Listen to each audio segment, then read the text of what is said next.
Eric Muathe, Muathe.com. Let's take a look at primary trend lines, and you find a link in the description of the video that takes you back to this playlist. So let's take a look at the example here. Now in this particular video we are only going to be taking a look at price.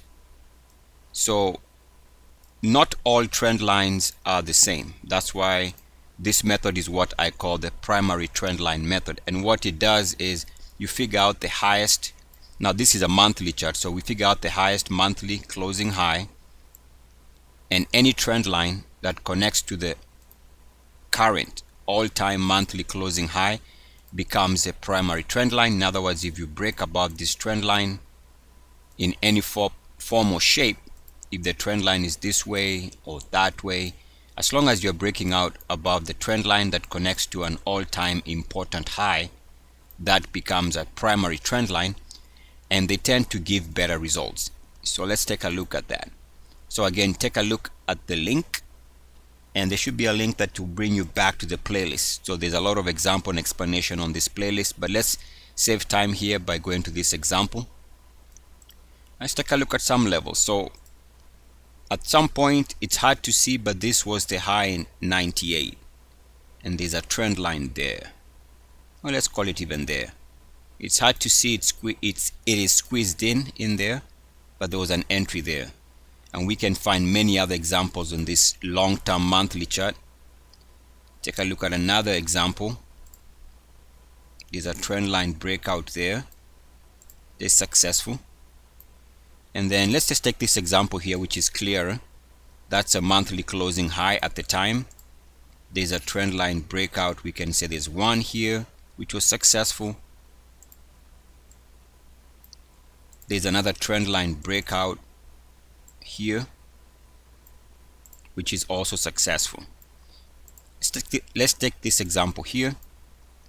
That was the all-time high at the time. It breaks out above this trend line. It's a major primary trend line break. Why? Because it is based on the all-time monthly closing high there. Based on this monthly closing high, there's another trend line here, which is also equally successful.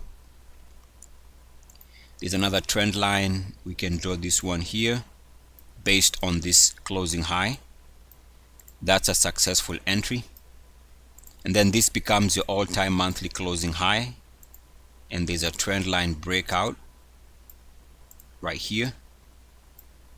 Another trend line breakout. Remember, I am oversimplifying this because there are some times when, for example, there's a trend line breakout here which was successful for a couple of months but was not very fruitful, because ultimately it would come back to test the same line here and find support. So I'm oversimplifying this, but I just want to give you the general idea that there's different types of trend lines, and the primary trend line tends to be more, I guess, reliable is the word I'm looking for. So there's an entry here with a trend line breakout, and that's also a good entry here. And then another trend line breakout based on that monthly closing high, which is there, and on we go. There's a trend. I'm taking just a couple of examples here. There are so many because this instrument has been moving high over the last, let's call it 8-9 years. Another breakout there, and there's another primary trend line based on that monthly closing high. There's a trend line right there which gave an entry somewhere there, which was the most recent powerful entry on a rebound.